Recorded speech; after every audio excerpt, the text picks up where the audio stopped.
नमस्कार, मैं सौरभ शर्मा और तस्वीरें आप देख रहे हैं करनाल से, जहां पर आपको बता दें कि करनाल के तमाम जो प्राइवेट हॉस्पिटल्स हैं, देख सकते हैं एक प्रेस वार्ता करते नजर आ रहे हैं। आपको बता दें कि आयुष्मान योजना के तहत हरियाणा भर का 600 करोड़ रुपया बकाया, और अगर करनाल के अस्पतालों की बात करें तो 40 करोड़ रुपया बकाया है, जिसको लेकर आपको बता दें कि प्राइवेट हॉस्पिटल ने आयुष्मान योजना के तहत आने वाले जो इलाज हैं उन्हें अब नहीं किया जाएगा। जैसे आप सबको पता है कि आज रात से 12 बजे के बाद हमारे सारे नर्सिंग होम जो कि आयुष्मान के साथ अटैच्ड हैं उन सब ने काम करना बंद कर दिया है। और हमारे काम बंद करने के कोई दो रीज़न है, दो कारण है, जिसके बारे में डॉक्टर रजत से मैं कहूँगा आप कुछ थोड़ा बताइए। डॉक्टर रजत मेमानी हैं, क्या कुछ कहना चाहेंगे सर? आयुष्मान योजना के तहत इलाज करने से आप लोगों ने मना कर दिया क्योंकि सरकार ने पेमेंट रिलीज नहीं की आपकी। देखिए, ये इशू ना बहुत लंबा चल रहा है। आप लोग हमारे साथ पिछले 1.5-पौने 2 साल से हैं। मल्टीपल टाइम्स ये suspension of work strike Ayushman related किया गया है। मल्टीपल टाइम सरकार ने हमारे को मिनट ऑफ द मीटिंग बना के दिए। मल्टीपल टाइम ये एश्योरेंस दी गई कि अब ये सब स्ट्रीमलाइन हो जाएगा। और 2 साल से सेम सिचुएशन, आज से 2 साल पहले जहाँ हम खड़े थे वहीं खड़े हैं। सरकार के पास प्रैक्टिकली इस स्कीम को चलाने के लिए बजट नहीं है। बजट ना होने के कारण रिपीटेडली ये पेमेंट्स रुक जाती हैं। आयुष्मान कार्ड पूरे हरियाणा में सारी पॉपुलेशन को दे दिया गया है। हमारे प्रधानमंत्री नरेंद्र मोदी जी ने जब ये स्कीम चलाई थी पीएमजेवाई की, तो वो एक पर्टिकुलर एक लो इनकम ग्रुप के लिए चलाई गई थी, जिसमें हैप्पीली आईएमए ने साथ दिया था कि भाई गरीबों का इलाज होगा तो अच्छा रहेगा। बट ये हमारे हरियाणा में किसी कारणवश स्कीम को बढ़ावा दिया गया और बहुत सारी पॉपुलेशन इसके अंदर इंक्लूड कर दी गई। हमें उससे कोई प्रॉब्लम नहीं थी, उसके साथ हमारी सरकार के साथ उसमें नेगोशिएशन चल रही थी। बट वो प्रॉब्लम इंक्लूड करने के कारण जो सरकार के पास फंड्स थे, जो फंड्स को सोचते हुए एक्चुअली में पीएमजेवाई बनाई गई थी, वो फंड्स की स्कैर्सिटी हो गई।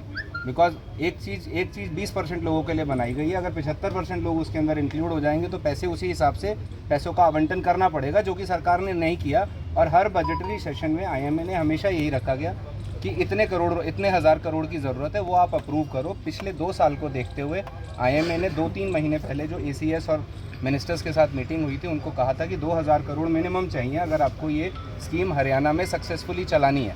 उसके बाद भी कुछ 100 करोड़ रुपए अप्रूव हुए, जो कि आते ही ख़त्म हो जाते हैं। फिर 3 महीने फिर बजट नहीं आता, फिर हम स्ट्राइक पे जाते हैं। यही चीज़ चल रही है। अपार्ट फ्रॉम द बजट, पिछले 1.5 साल में जो इन्होंने चेंजेस स्कीम के अंदर करे, जो पोर्टल इन्होंने चलाया, harassment of the hospitals, no reply, no grievance portal is working.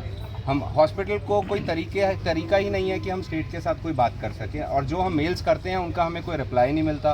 किसी तरह से कोई भी चीज़ नहीं है कि पोर्टल इनका कोई ढंग से चल नहीं रहा है। पोर्टल पे इतने ज़्यादा लैक्यूनेज हैं। पिछले 1 साल में हमारे, जब से इन्होंने फरवरी 2024 से नया पोर्टल बनाया है, उस पोर्टल के बाद इतने सारे डिडक्शन सेल्फ हो जाते हैं। पोर्टल एरर्स हैं, वो मानते हैं कि पोर्टल एरर है, पोर्टल ने अपने आप कर दिया। बट 1.5 साल से एक कंपनी ने पोर्टल बनाया जो नेशनल लेवल पे चल रहा है। हाउ वी कैन इमेजिन कि वो पोर्टल ख़राब है? 1.5 साल में तो कोई भी पोर्टल ठीक हो सकता है अगर आप इच्छा जाहिर करें उसको ठीक करने की। तो बहुत सारे इश्यूज़ हैं जो हमारे पिछले 1.5-पौने 2 साल में हम वहीं खड़े हैं जहाँ से हम शुरू हुए थे। अब ये चाहे गवर्नमेंट की या ऑफिशियल्स की विल नहीं है ठीक करने की, या उनके पास बजट नहीं है, इसलिए ये चीज़ को लटकाया जा रहा है। हमें कोई ना कोई सॉल्यूशन तो चाहिए। सर, सीएम नायब सैनी का बयान अभी 1-2 दिन पहले ही आया, उन्होंने कहा जल्द पेमेंट रिलीज हो जाएगी और शुरू हो गया प्रोसेस। कमल जी, देखिए, पेमेंट रिलीज़ हो जाएगी। हम मानते हैं, सीएम साहब ने बोला है पेमेंट रिलीज़ हो जाएगी। सीएम साहब से आज से कुछ महीने पहले मीटिंग हुई थी।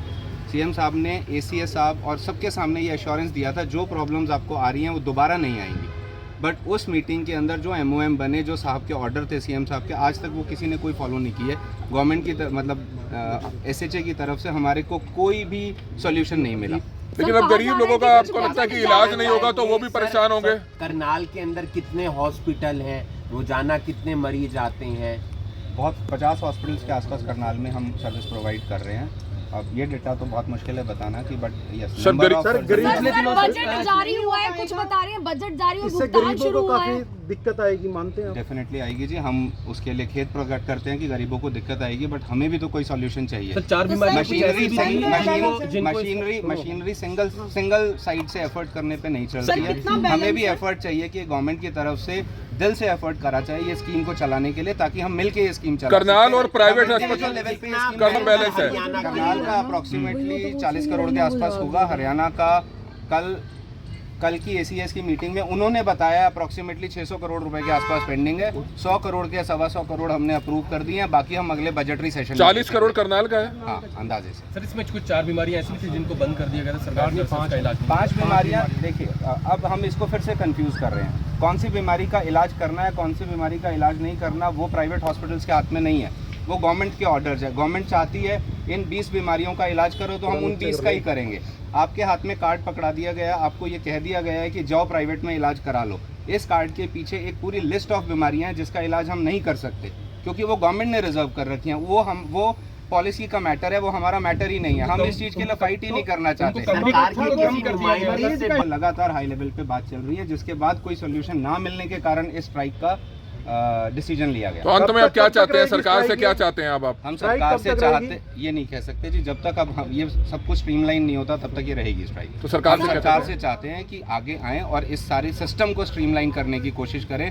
सिर्फ एक पैसे रिलीज करके, थोड़ा सा पैसा हॉस्पिटल्स को देके फिर से काम शुरू करा के फिर से 2-3 महीने बाद हम यहीं खड़े होंगे, आप इंटरव्यू ले रहे होंगे कि जी दोबारा से सस्पेंशन हो रहा है वर्क का, ये हम नहीं चाहते। एक स्ट्रीमलाइन तरीके से अगर ये स्कीम हम चलाना चाहते हैं तो सरकार को भी वो एफर्ट पहले भी आपने मना एक चीज़ बहुत इम्पोर्टेंट है, इस सारे इशू को खाली एक पैसे का इशू ना बना के एक इम्पॉर्टेंट इशू जो हम इससे पहले भी डॉक्टर साहब बोल के गए हैं, वो है सिस्टम स्ट्रीमलाइन करने का इशू। बिकॉज अगर कोई ऐसी पॉलिसी है जिसमें गवर्नमेंट भी इन्वॉल्व है और प्राइवेट हॉस्पिटल्स भी इन्वॉल्व है, प्राइवेट हॉस्पिटल्स की चेन भी इन्वॉल्व है, जिसका एक खाली रेवेन्यू के साथ साथ मैन पावर भी इन्वॉल्व है, इसमें सर्विसेज भी इन्वॉल्व है, बहुत सारी चीज़ें इन्वॉल्व है। तो ये प्रोसेस जब तक स्ट्रीमलाइन नहीं होता, जब तक दोनों गवर्नमेंट और प्राइवेट मिलके एक प्लेटफॉर्म पे नहीं आते, गवर्नमेंट हमारी प्रॉब्लम्स नहीं समझेगा, हम गवर्नमेंट के इश्यूज़ या उनके जो मंशा है वो नहीं समझेंगे, तब तक ये इश्यूज़ खड़े होते रहेंगे। इस स्ट्राइक का मेन मकसद खाली पैसा नहीं है, मैं इसको क्लियर कर देता हूँ। इस स्ट्राइक का मेन मकसद ये है कि जितने भी प्रॉब्लम्स है इस मिसकम्युनिकेशन की वजह से, इस माल अलाइनमेंट ऑफ द सिस्टम की वजह से, उस सिस्टम को स्ट्रीमलाइन करने की रिक्वेस्ट कई बार हुई थी, वो रिक्वेस्ट पूरी नहीं हुई, तो हमारे पास कोई ऑप्शन ना हो रहा। इस चीज़ के लिए हम सारा जितना भी IMA हरियाणा है, पूरा हरियाणा स्टेट के लोग, हरियाणा स्टेट के डॉक्टर्स को ये ऑप्शन लेना पड़ा स्ट्राइक का। तो बिल्कुल हरियाणा सरकार ने आयुष्मान योजना जो है वो शुरू की थी उन लोगों के लिए जो महंगे बड़े बड़े प्राइवेट अस्पतालों में अपना इलाज नहीं करवा सकते। लेकिन आपको बता दें कि करनाल के साथ साथ पूरे हरियाणा के जो बड़े बड़े प्राइवेट हॉस्पिटल्स हैं, उन्होंने आज एक ऐलान किया है कि वो आयुष्मान के तहत इलाज नहीं करेंगे, क्योंकि उनकी जो बकाया राशि है काफ़ी समय से वो अभी तक उन्हें नहीं मिली। अगर पूरे हरियाणा की बात करें तो 600 करोड़ और अगर सिर्फ करनाल की बात करें तो 40 करोड़ रुपये वो बकाया है, जो पिछले काफ़ी लंबे समय से डॉक्टर्स को, हॉस्पिटल्स को जो है नहीं मिली है, क्योंकि अस्पतालों के भी अपने खर्चे होते हैं, जिसके कारण कहीं ना कहीं अब ये बड़ा फैसला जो है IMA को जो है लेना पड़ा है। हरियाणा के साथ साथ आपको बता दें कि हरियाणा भर के जितने बड़े बड़े प्राइवेट हॉस्पिटल्स जहाँ पर हज़ारों मरीज अपना रोजाना इलाज करवाते हैं, सर्जरी करवाते हैं, उनको कहीं ना कहीं परेशानी IMA के इन प्राइवेट हॉस्पिटल्स के फैसले से आ सकती है। मैं सौरभ शर्मा, वतन केसी भाई समाचार, करनाल।